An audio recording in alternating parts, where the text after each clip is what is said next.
Bienvenue à vous dans cette nouvelle vidéo d'actualité auto. C'est lundi, on commence une nouvelle semaine, celle du 27 janvier 2025, et on a pas mal de petites actualités à se mettre sous la dent. On va commencer par parler de la pression qui s'accentue sur la Commission européenne pour une révision des normes CO2. On en a parlé déjà un petit peu dans la vidéo d'hier. Normalement, il y avait une réunion le 26 janvier entre la Commission européenne et la CEA, mais en plus de tout ça, on apprend que 3 ministres français du nouveau gouvernement exhortent la Commission européenne de changer les règles et de les flexibiliser. Ce sera un peu le dossier principal de cette vidéo.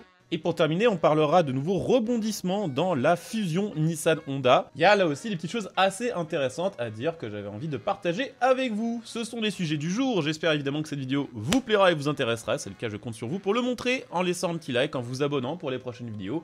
Et aussi, bien sûr, en commentant pour me dire un petit peu ce que vous pensez de l'actualité du jour. Alors je vous le disais dans l'introduction de cette vidéo, on va commencer par parler un petit peu Commission européenne et normes CO2. Pourquoi? Parce que depuis la mi-2024, les constructeurs européens se sont rendus compte que la transition vers la voiture électrique, qu'on leur avait promis comme étant une nouvelle opportunité pour les constructeurs européens de réaliser des milliards d'euros de bénéfices, n'allait tout simplement pas avoir lieu. En tout cas pas à la vitesse souhaitée et annoncée par l'Union européenne. Depuis qu'ils ont réalisé ça, et depuis qu'ils ont réalisé que malheureusement les Européens n'étaient pas encore prêts à passer au tout électrique pour différentes raisons, ils essayent tant bien que mal de faire pression sur la Commission européenne pour flexibiliser les objectifs CO2, mais également pour ne pas avoir à payer les fameuses amendes café, estimant que de leur côté ils ont fait leur boulot, c'est-à-dire proposer des voitures électriques dans leur gamme, et que ça paraît assez illogique que ces mêmes constructeurs aient à payer des amendes, alors que le choix est réalisé par les clients d'acheter une voiture électrique ou pas. Donc depuis des mois, on voit la pression qui s'accentue sur la Commission européenne. Ça me permet d'ailleurs de faire un lien avec la vidéo d'hier, puisque la conclusion de la vidéo d'hier, c'était que la Commission européenne changeait quand même petit à petit ses décisions. On est passé d'une Ursula von der Leyen qui ne voulait aucun changement à une Ursula von der Leyen qui a promis la neutralité technologique, à une Ursula von der Leyen qui se rend bien compte qu'on va devoir se démerder tout seul face aux États-Unis et à la Chine, et que l'Union européenne allait devoir flexibiliser tout un tas de normes pour continuer d'exister et continuer d'être une terre profitable. Hier, le 26 janvier, il y a eu une réunion entre la Commission européenne et la CEA, donc qui est l'association des constructeurs européens automobiles, à propos de la flexibilisation des objectifs CO2. On n'a pas encore le compte-rendu de cette réunion, mais dès qu'on l'aura, je vous en parlerai. Ce qu'on sait par contre, c'est que vendredi, 3 ministres ont publié une tribune dans le magazine Les Échos. Ces 3 ministres du nouveau gouvernement Bayrou sont Marc Ferracci, c'est le ministre chargé de l'industrie et de l'énergie,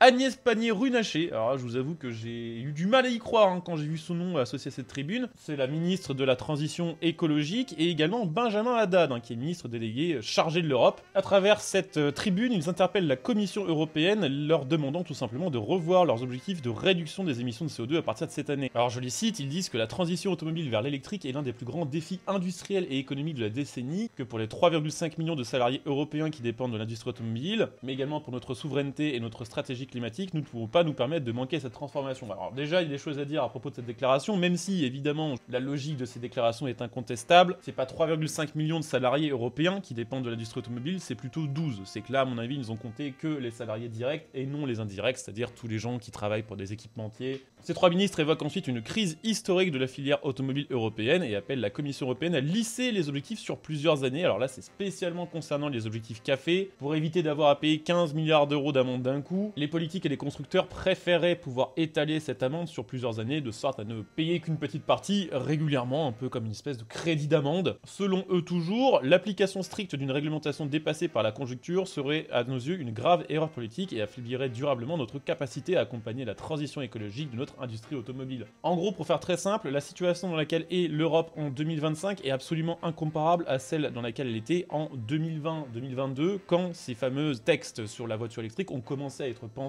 Alors évidemment, à l'époque, les professionnels du secteur automobile savaient déjà que ça allait mal se passer, cette transition, mais disons que l'Union européenne pensait encore pouvoir profiter d'un contexte relativement paisible, dans lequel il n'y avait pas encore, si on remonte de plusieurs années, les guerres entre la Russie et l'Ukraine, qui ont fait complètement exploser les prix de l'énergie en Europe, mais également dans un monde dans lequel l'Europe était encore soutenue par les États-Unis, et n'était pas autant à la merci de la Chine, qui souhaite maintenant s'approprier l'Union européenne en y installant petit à petit son industrie. Les ministres qui ont signé cette tribune rappelle ensuite que s'il n'y avait pas de flexibilisation des textes et des normes, alors les constructeurs n'auraient le choix qu'entre deux mauvaises options. La première serait d'acheter des crédits d'émission à des constructeurs extra-européens, comme Tesla, c'est ce que fait Stellantis, ou comme certaines marques chinoises 100% électriques, qui sont très heureuses de vendre leurs crédits CO2 à des marques européennes, ce qui entraînerait du coup le transfert de plusieurs milliards d'euros à des fabricants chinois et américains. Soit la deuxième option, qui consisterait à réduire les ventes de voitures thermiques, ce qui provoquerait selon eux des licenciements, et compromettrait gravement l'avenir de la base industrielle européenne. C'est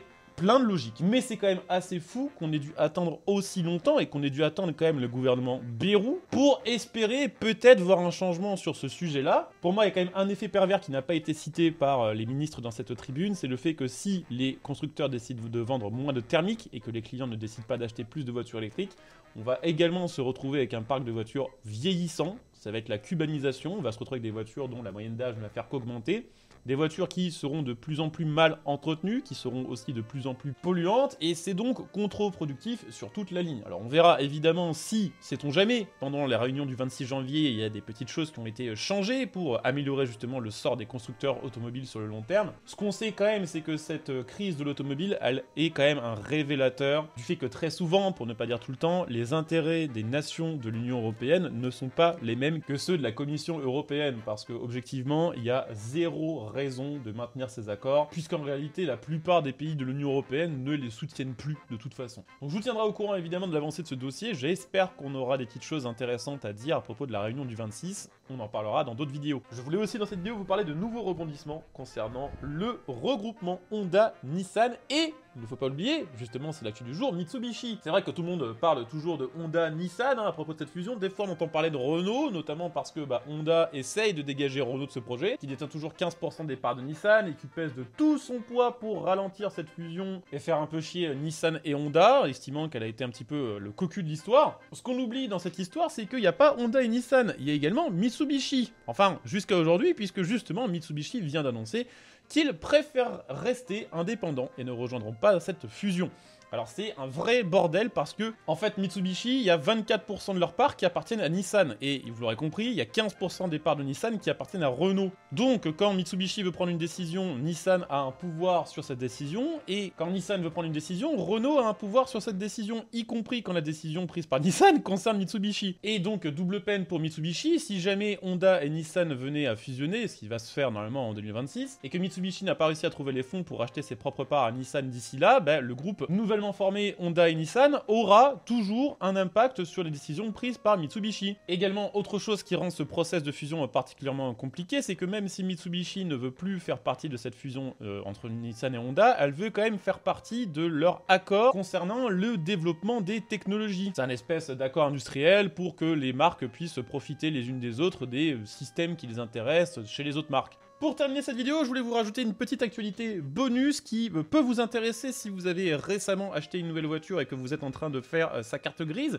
Dépêchez-vous, parce que à partir du 1er février 2025, donc dans 4 jours environ au moment où cette vidéo est tournée, le prix de la carte grise va encore monter. Il avait déjà monté depuis le 1er janvier 2025. Alors c'est des augmentations un petit peu inégales d'une région à l'autre. Par exemple, en centre Val-de-Loire, un cheval fiscal coûtait 5 € de plus qu'avant le 1er janvier. Donc c'est une augmentation mais pas si grosse que ça non plus. Il y a d'autres régions dans lesquelles c'était beaucoup plus violent, hein. Par exemple en Normandie ou en Corse. En Normandie, c'est passé de 46 € à 60 €, donc même sur une voiture, on va dire lambda, 5 chevaux fiscaux, vous avez quand même déjà presque 100 € de différence sur la carte grise. Et la Corse, où on est passé de 27 à 43 €. Alors là aussi, c'est une augmentation de 16 €, mais c'est surtout une augmentation de 59%. Donc là, c'est pareil, une voiture qui fait 5 chevaux fiscal, c'est 16 x 5 en plus à payer, c'est 80 balles en plus. Donc ça, c'était les augmentations depuis le 1er janvier, mais d'autres sont prévues dès le 1er février. Alors ça va dépendre des régions, mais par exemple en Bretagne, vous allez passer du cheval fiscal à 55 € à 60 €. À La Réunion, ça va passer de 51 à 57, et dans la région Grand Est,